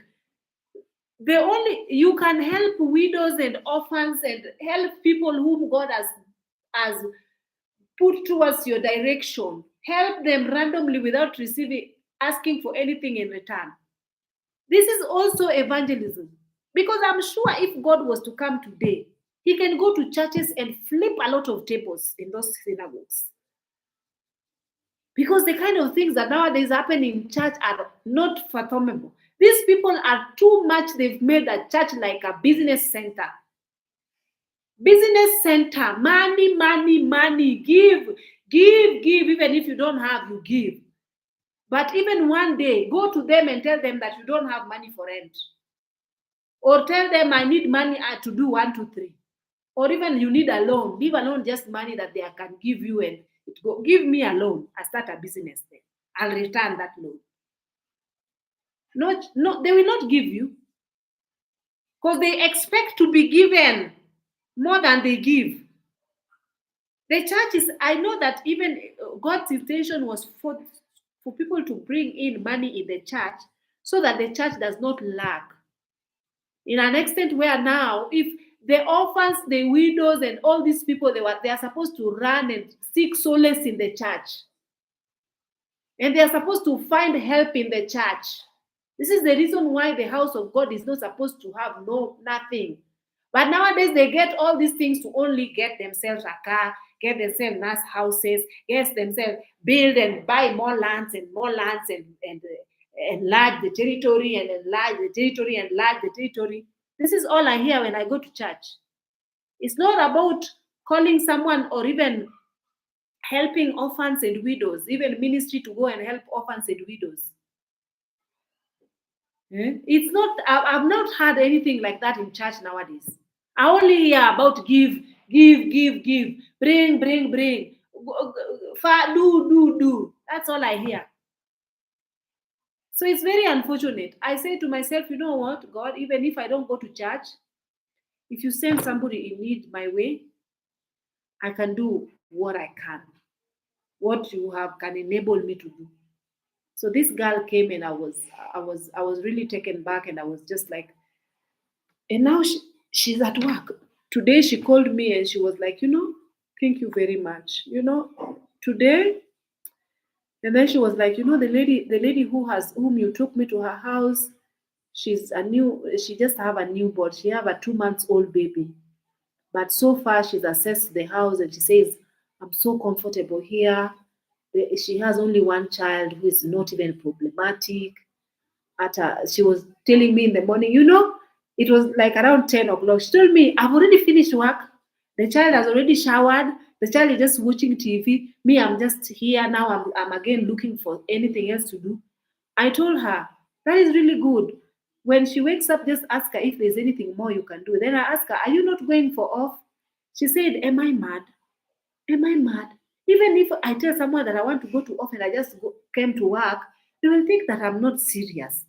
I'm not going to work. I have to off. Why should I go off and I just came here? I should help around and I should see what to do around here. And she was so grateful, even the way she was calling me and talking to me. She was just talking to me to tell me how she's grateful of. And I just told her, Yani, continue thinking about the good.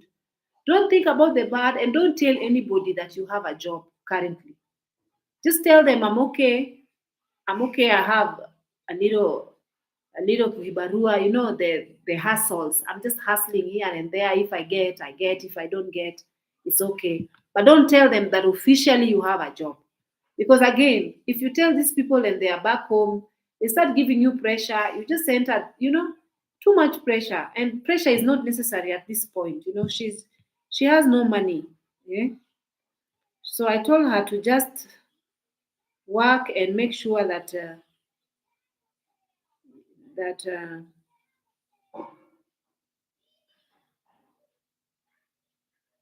let me talk to Daddy a little bit.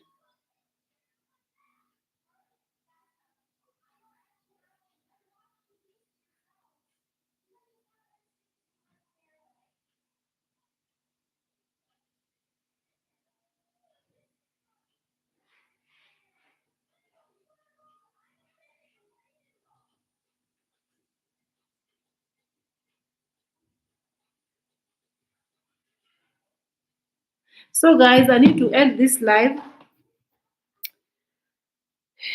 So, let me delete it.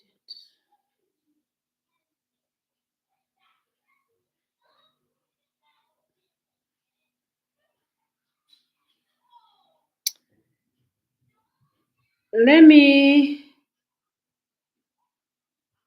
let me end this live. Thank you so much for hanging out with me. I'm happy. Thank you, guys, and I see you on my next live. Have a good one. Bye bye.